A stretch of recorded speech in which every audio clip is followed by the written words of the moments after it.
자, 화면 보이나요? 네. 정현님, 오늘은, 네, 알겠습니다. 8월 5주 신문으로 만나는 기후 이야기 33번째 이야기입니다. ESG 이야기, 탄소 중립 이야기, 세계 이야기, 그리고 대한민국 이야기, 그리고 기후 관련 칼럼까지 준비했는데요. 제가 항상 말씀드리지만 이게 매주 이렇게 신문을 읽다 보면 패턴이 보여요. 그 주에, 그리고 그 이슈가 어떤 이슈인지는 알겠습니다. 이렇게 패턴이 보이는데, 지금은 이제 ESG 쪽 기사와 세계 이야기 기사가 굉장히 많이 나오고 있습니다. 그래서, 왜 지금 유럽이 마르고 있잖아요. 지금. 유럽이 바짝 말라가고 있죠. 그래서 일단 세계 이야기 먼저 들려드리고 ESG, 탄소 중립, 대한민국 이야기, 그리고 기후 관련 칼럼 이런 순서대로 해볼게요. 이 세계 우리 세계 지도를 펼쳐놨다고 한번 머릿속에 이미지를 그려보고 이 이야기를 그 지도를 생각하면서 이걸 한번 들어보시면 더 재미있고 흥미롭게 들을 수 있을 것 같아요. 먼저 우리나라와 가까운 중국, 그리고 중국을 지나서 그 다음에 이거 인공강우 반전 이거부터 해서 그 다음에는 유럽 이야기가 이렇게 쫙 나오거든요. 그래서 이 말은 결국 무슨 말이냐? 이게 전체 대기를 이렇게 생각했을 때, 신혜님 안녕하세요. 대기를 생각했을 때 이게 그 기류가 흐르는 거잖아요. 흘렀을 때 이게 점점 이쪽으로 당겨진다라는 걸 생각하시면서 들으셔야 돼요. 이게 중국, 그 다음에 뭐 러시아, 지나서 중국, 그 다음에 유럽 이렇게 쭉 연결되는 것처럼 이제는 이거는 그 기류의 어떤 흐름과 막힘에 따른 일이기 때문에 이건 우리나라하고 관계없는 이야기야가 아니다라는 걸 생각하시면서 들으셔야 돼요. 자, 그래서 물류 동맥 라인 양저각 마르고 알래스카 왕개 괴물적 타격. 이 타이틀부터 막 굉장히 어마어마한데요.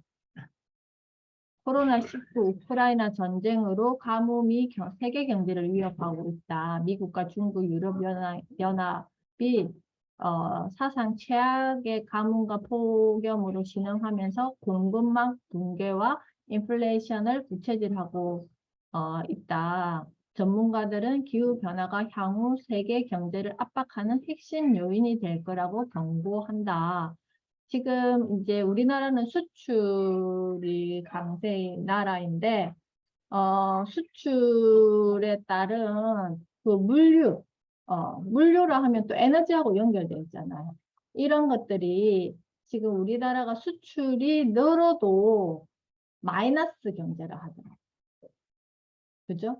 왜냐하면 물류에 드는 비용이 그 전보다 훨씬 더 높아졌기 때문에 만약에 뭐 하나를 만들어서 10,000원을 주고 수주를 받았다면 그 이전에 계약했을 거잖아요.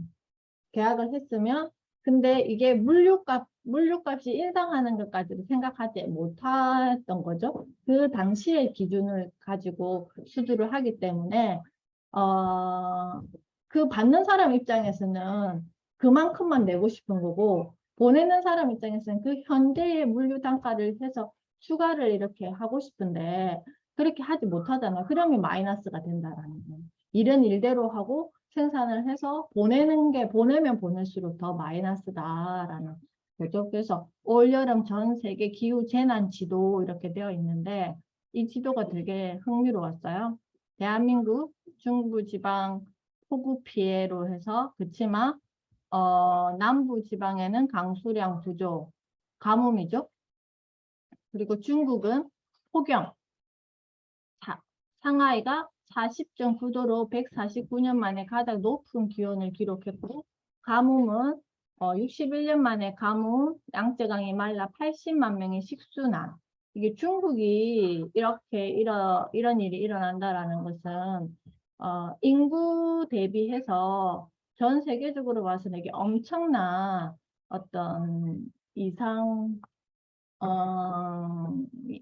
기후 현상이 일어난다라는 거잖아. 이게 움직임이 다르다라는 거예요. 지난번에 한번 말씀드렸지만 중국 사람들이 바나나를 먹기 시작하자 그게 우리나라의 바나나 가격에 큰 타격을 줬듯이 그렇습니다. 자, 일본 사상 첫 60도 넘는 이른 폭염, 도쿄 72년 만에 가장 짧은 장마, 우리 보통 장마하면 한 달 정도 하는데 가장 짧은 장마, 폭염의 장마, 남아시아, 이쪽 밑으로 생각하시면 되겠죠. 남아시아, 인도, 파키스탄, 이라크 50도 안팎의 폭염. 인도 동북부 방글라데시 20년 만에 홍수로 수백만 명 이재민이 발생, 파키스탄 홍수로 최소 549명 사망. 그리고 뉴질랜드는 자연이 굉장히 잘 어우러진 나라이고 자연 친화적인 나라임에도 불구하고 100년 만에 폭우의 침수 피해 비상상황대 선포. 이거는 결국 무슨 말이냐 하면은 이렇게 저 높은 곳에서 딱 지구를 봤을 때는 뭐 대한민국, 일본, 중국, 뭐 남아시아, 뉴질랜드 이게 관계에 있는 게 아니라 그냥 한 덩어리의 대륙인 거예요. 대양과 대륙인 거예요. 그죠? 그래서 이게 남의 나라 이야기다, 우리나라 이야기 아니다, 이렇게 볼 수 없다라는 거예요. 뉴질랜드는 굉장히 자연 친화적인 나라임에도 불구하고 이 지구의 어떤 이 기류가 바뀌니까 이건 어떻게 할 수가 없는 거예요. 그죠? 그래서 가뭄, 유럽이 지금 굉장히 심하죠.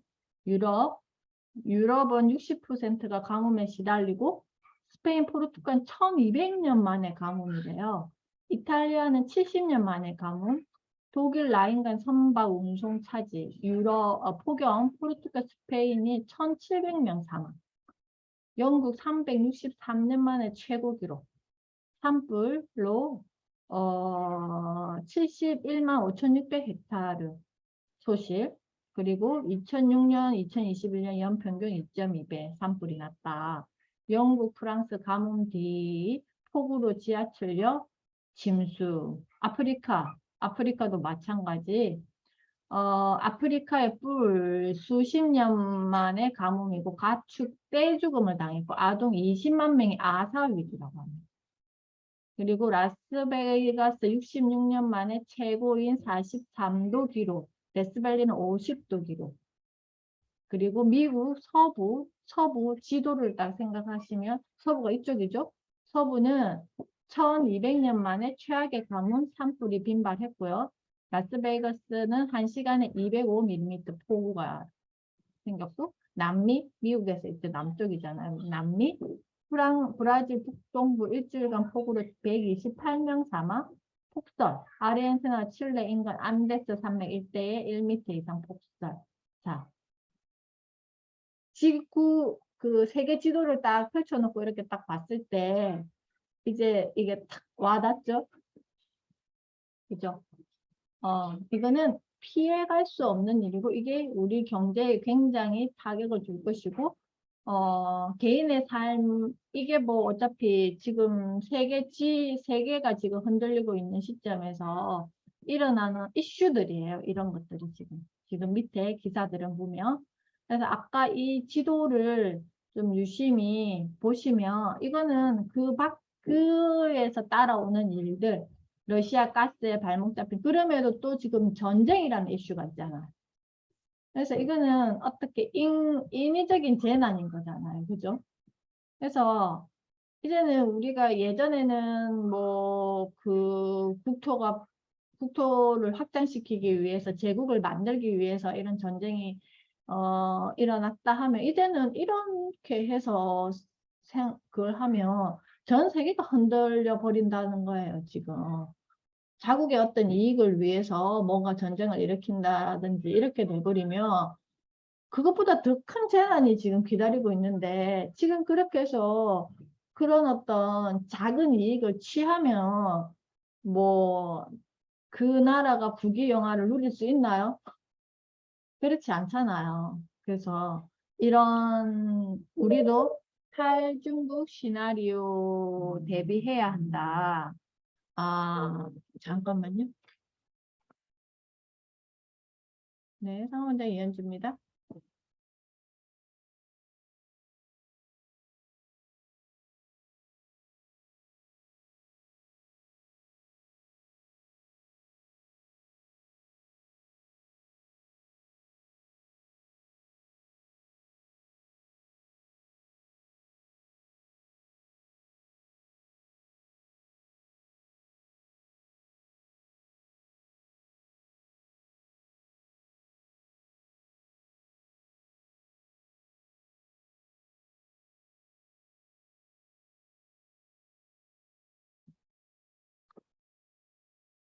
아, 그렇다. 그래서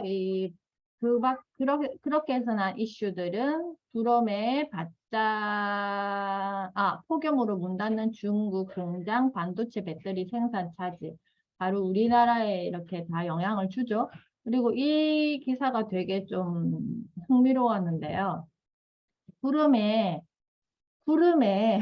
625발 대포 쏘자 생긴 일, 비웃든 인공강우의 반전. 그러니까 구름을 이제 자극시키기 위해서 대포를 쏜다는 거죠. 그래서 비가 내리게끔 한다는 건데 지난 16일 중국 후베이성 굉음과 함께 차량에서 발사된 미사일 한 기가 구름을 향해 돌진한다. 마치 군의 무기 실험처럼 보이지만 그 심한 가뭄에 맞서 비를 내리게 하기 위한 인공 강우 작전이다. 세계 곳곳이 역대급 가뭄을 겪으면서 기후재난에 대처할 수 있는 인공 강우 기술이 주목받고 있다. 가뭄과 산불 등 점점 더 심각해지는 기후변화 위협에 대응하기 위해서이다. 여기가 지금 미국에서 두 번째로 큰 저수지인 파월 호수가 말라가고 있는 모습이라는데요. 1917년 8월과 1900, 1917년 8월 이쪽에 왼쪽에 있는 사진 그리고 2022년 8월 이게 다 말랐죠. 그죠? 그래서 이 모습의 사진이라고 합니다. 그래서 미국 서부 지역을 중심으로 극심한 가뭄과 산불에 시달리고 있는 미국도 인공 강우 기술을 적극적으로 활용하고 있다라고 합니다. 점점 메말라가는 강의 호수와 수량을 회복하기 위해 겨울철에 눈을 증설하는 방식으로 인공 강우 프로젝트를 수행한다. 우리가 그 스키장에 가면 인공 눈을 막 뿌리잖아요. 그처럼 최대 많은 눈을 확보해야 봄과 여름에 걸쳐 눈이 녹으면서 수량이 늘고 토양의 수분을 머금을 수 있기 때문에 이를 위해 로키 산맥의 고지대에 120여 개의 인공 강우 시설을 설치해 겨울철에 구름씨를 뿌리고 있다. 이게 제가 이제 초등학교 친구들과 그 디자인 싱킹 클래스 수업을 하고 있는데 이 물의 순환에 대한 걸 이번 주에 했어요. 지난주에 했어요. 우리 초등학교 때 배웠잖아요. 구름이 비를 내리고 비가 내리면 그게 바다와 강과 땅에서 지하수로 흘러가고 그래서 나무의 뿌리가 그 물을 머금어서 그게 잎으로 가서 태양을 받아서 그 잎에 있는 수증기가 다시 강물 그리고 바다에 있는 수증기가 공중으로 올라가서 어떻게 돼요? 이제 수증기가 응결되면 구름이 되어서 구름이 나중에 이렇게, 어, 비가 내리는, 이게 물의 순환이잖아요. 잠깐만요, 자꾸 좀. 근데 결국 정발할 수 있는 물이 없다는 거는 이 순환 자체의 연결고리가 이제 다 끊어진다라는 거예요. 그러면 땅에 있는 식물, 사람 다 말라서 결국 이렇게 수증기로 올라가야 되는 이 물의 양이 급격히 줄어든다. 우리 사람의 신체의 몸의 수분은 물은 70%를 차지하고 있는데 내 몸에 물이 한 50%만 된다고 상상해 보세요. 내 몸의 어떤 장기들이 제대로 활동을 할 수 있겠어요?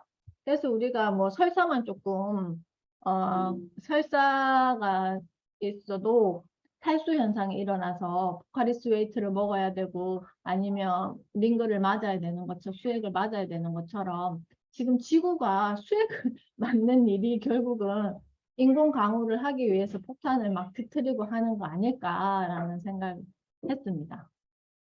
굉장히 심각하죠. 어. 그러면 이 대포를 쏠 수 있는 그게 있는 나라는 또 이거라도 하지만 이렇지 않은 나라는 또 어떻게 해요? 그죠? 그래서 바짝 타는 미, 중, 유럽, 알래스카 대개 사라지고 중국 공장 멈췄다. 500년 만에 최악 유럽 3분의 2가 말랐다고 합니다. 중국도 가을 쌀 수확 직격탄이라고 해요. 전쟁, 기후변화, 프랑스 풍요의 종말 직면. 프랑스는 그 지리책에 보면 우리는 이 땅을 어머니라고 표현하는 구절이 맨 처음에 나온대요. 그래서 이렇게 풍요로운 땅을 받았다라고 굉장히 그 프랑스의 어떤 지리적으로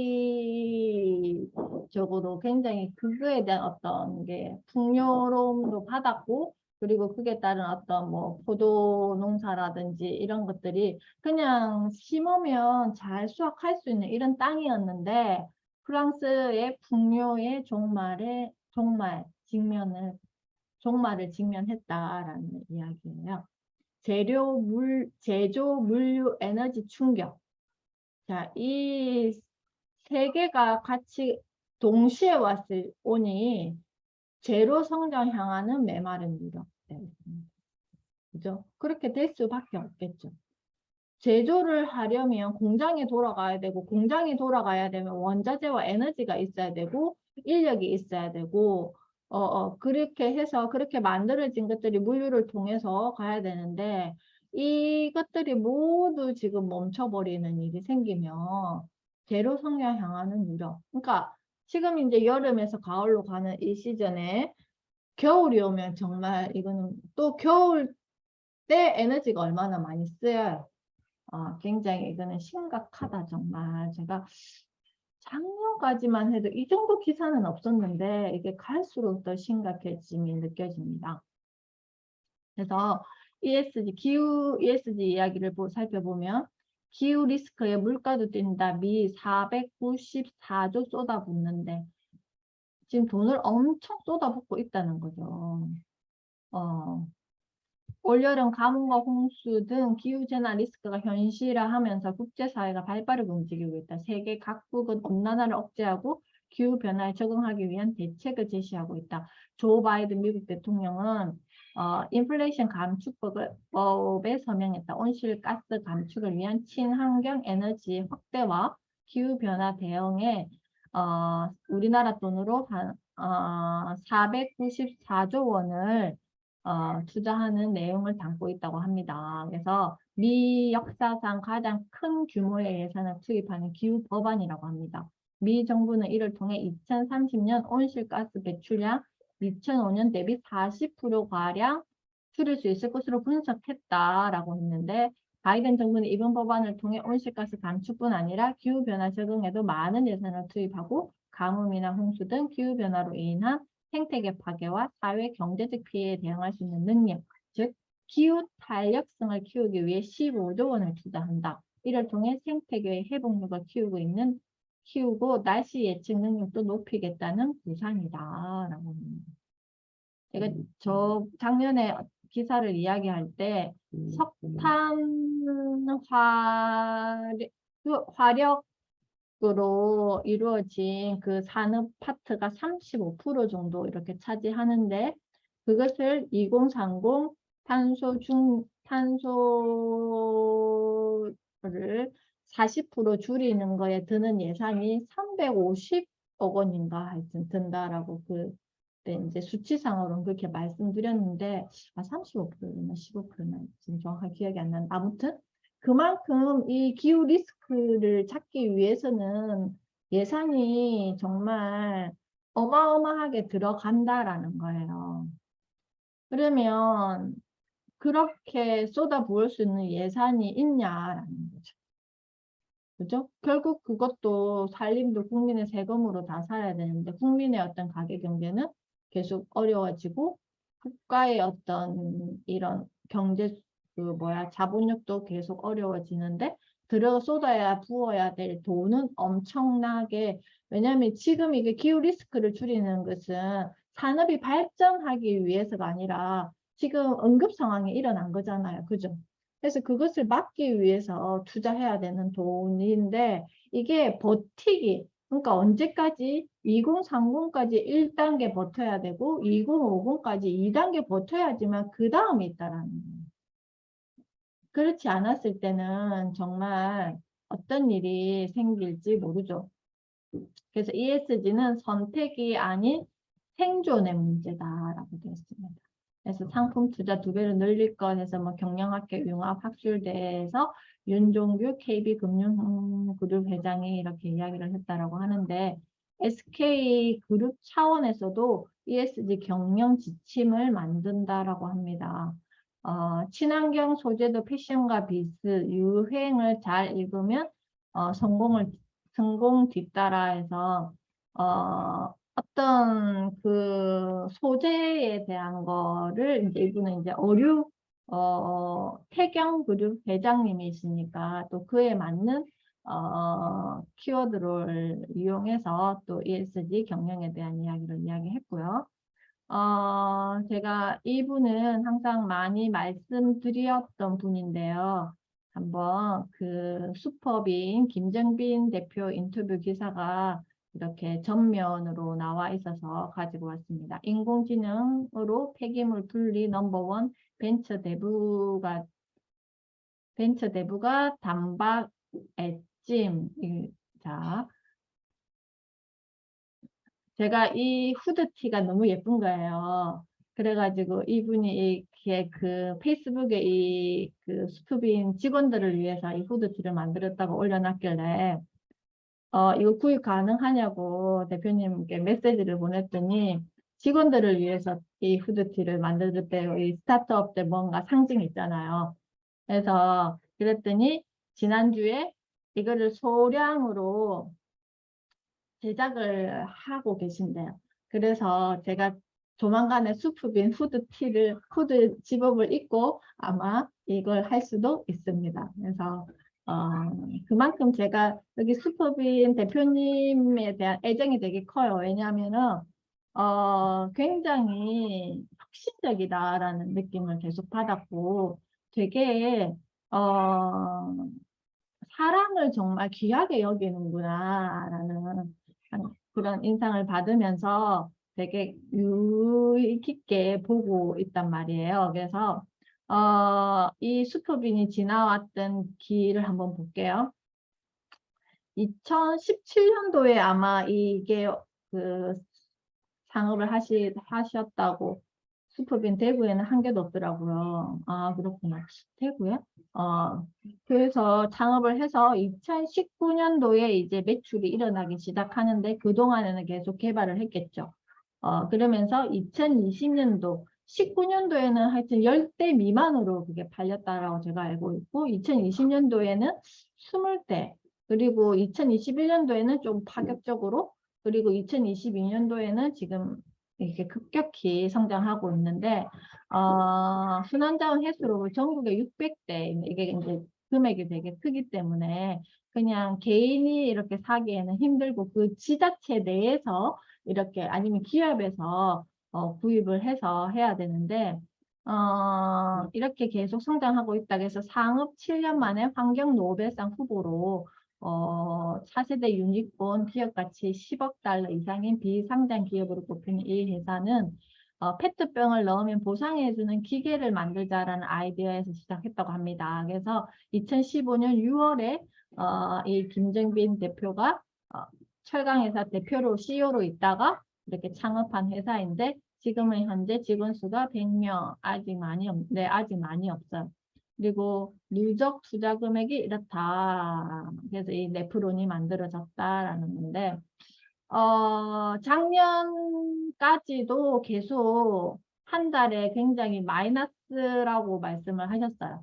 엄청나게 마이너스였고 지금 계속 투자를 하고 있는 중이었고 아마 올해부터 이제 조금씩 그걸 회복하고 있는 단계다라고 합니다. 그래서 만약에 이 회사가 상장이 되면 저는 반드시 투자를 할 생각입니다. 그래서 이런 회사로 스타트업으로서 그 성장하고 있으니 관심 가져주시면 좋을 것 같고요. 상장하면 투자합니다. 제가 상장하면 이 시간을 말씀드릴게요. 어, 자, 이 기사를 한번 가지고 와봤는데요. 빌 게이츠는 그 화장실, 그러니까 인도나 이런 곳에 화장실에 투자자를 화장실을 만들어줘야 되겠다라는 걸 계속 지금 여기에 투자를 굉장히 많이 하고 있거든요. 그래서 하수처리 힘든 저개발구, 물 필요 없는 위생 화장실을 개발, 삼성 기술로 인류 난제를 해결하고 체와 액체를 분리 처리하고 열 처리와 바이오 기술 병합 3년간 조용한 협업으로 결실을 이루었다고 합니다. 그래서 보통 화장실이라 하면 다큐멘터리 있어요. 네, 맞아요. 저도 이 다큐멘터리, 빌 게이츠 다큐멘터리를 봤는데, 부동 에너지 효율화, 그러니까 그 인도를 보면 굉장히 그러니까 우리는 보통 남자와 여자 결혼을 한다 하면 어떤 집을 사고 또 어떤 차를 가지고 있는지가 굉장히 중요한 이슈잖아요. 부의 상징이잖아요. 근데 인도는 화장실을 만들 수 있나 없나가 그 남자의 부의 상징이라고 하더라고요. 그만큼 이 화장실에 대한 인식도 잘 안 되어 있고 그냥 그게 너무 당연하게 생활화되어 있기 때문에 그냥 길에다가 그냥 이렇게 배변을 하는 게 너무 당연하다고 되어 있기 때문에 이 화장실을 준비할 수 있는 신랑감이 가장 부의 상징으로 인기가 있는 신랑감이라고 하더라고요. 저도 그 사실을 굉장히 놀랐는데 만약에 그 신랑이 이런 화장실을 하나 딱 구매해서 결혼을 준비하면 이 완전히 엄청난 부의 상징이겠죠? 그만큼 우리는 당연히 이 화장실이 너무 당연한 거지만 그 나라에서는 이런 게 전혀 지금 안 돼 있다. 그렇기 때문에 우리가 화장실 하면 상하수도 이게 다 이렇게 같이 맞물려 있어야 되잖아요. 이렇게 배출이 되는 게. 그렇지만 그것까지 하기에는 너무 어마어마한 그 투자가 들어가야 되니까 물이 필요 없는 화장실 기술 개발에 성공했다는 거예요. 그냥 이렇게 딱 이 경기만 있으면 이게 처리가 되게끔. 그래서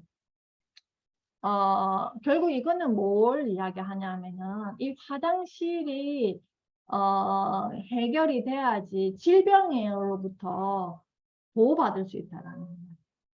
그러면 그게 인도에서만 일어나는 일이 아니고 코로나가 첫 시작이 중국이라는 곳에서 시작됐잖아요. 그때는 화장실 문제는 아니었지만 우리가 살 곳이 아닌 그 더 침범해서 그것들을 우리의 먹거리로 가지고 왔기 때문에 일어난 일이지만 이 화장실에 대한 문제도 예외가 아니다라는 거예요.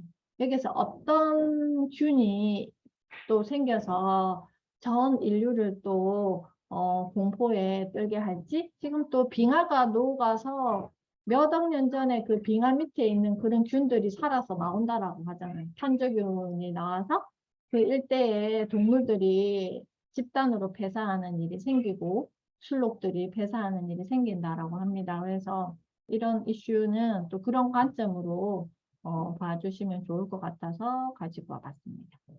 체코 폴란드 수주도 파란불 다시 열린 K원전 르네상스라고 되어 있는데요.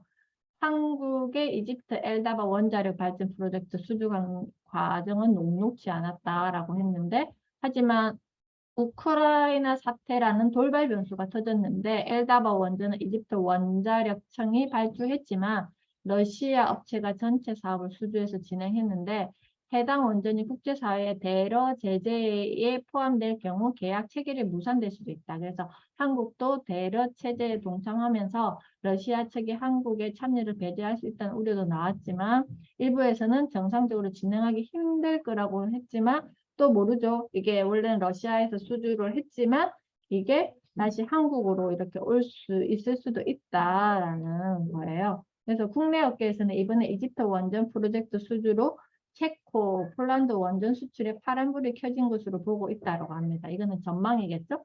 체코, 폴란드 수주 전에 한국의 가장 큰 경쟁자인 러시아가 빠졌다고 합니다. 전통적으로 동유럽 국가들은 대규모 차관을 제공하는 러시아 원전을 선호했지만 체코 정부는 지난해 4월 안보상의 이유로 러시아와 중국을 신규 원전 사업 잠재 공급국에서 배제했다고 합니다. 폴란드도 우크라이나 사태를 놓고 러시아와 대립하고 있는 신규 원전 사업에서 러시아가 빠질 것이 확실시됐다라고 해서 K 원전 르네상스 시대가 올 수 있다라고 전망한다라는 거예요.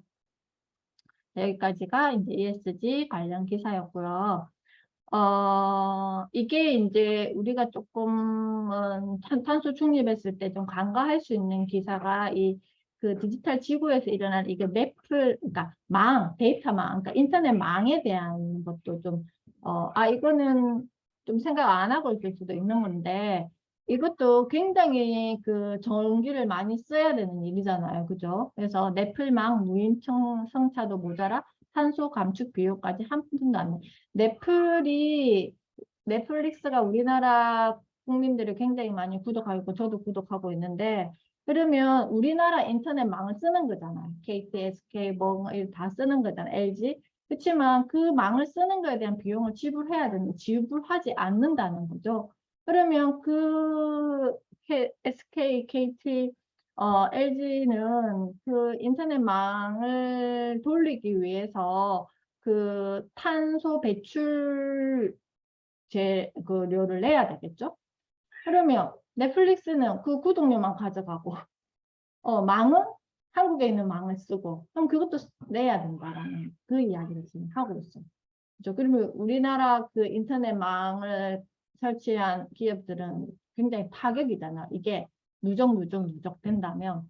그래서 구글, 페북, 넷플릭스 세 개사가 전 세계 트래픽 절반가량을 차지하는데 EU에서 무임승차 금지법을 추진하고 있다고 합니다. 유럽연합에서는 무임승차 금지법을 추진하고 있는데 우리가 OTT 지금 엄청나게 구독하고 있는데 이제는 이 부분도 간과해서는 안 된다. 저도 이 부분에 대해서는 생각해 본 적이 없는.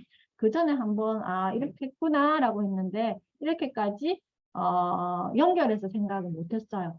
하지만 지금 생각해 보니까 이게 굉장히 중요한 이슈가 되겠구나라는 하고 망 관리 비용 부담은 물론 탄소 배출이나 쓰레기까지 한국 업체들에게 떠넘기고 있다라는 이 지금 2021년 기준이라고 합니다. 그래서 여기에 대해서도 우리가 좀 관심을 가져야 된다라는 거고요. 다음 목표도 또 잠긴 마을 하늘의 폭포비 시한폭탄이었죠. 내가 사는 곳에 비가 갑자기 내렸을 때 이건 폭탄보다 어마무시한 그 재난이 되는 거잖아요. 다음을 높여도 또 잠긴 마을 강원도 이야기입니다. 강원도 이야기. 그래서 이게 얼마만큼의 비가 내릴지, 언제 내릴지 그러니까 예측이 안 되는 거잖아요.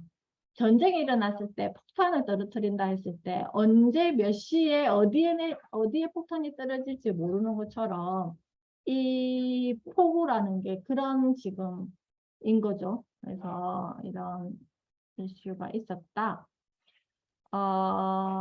책 하나 추천드리고 마무리하겠습니다.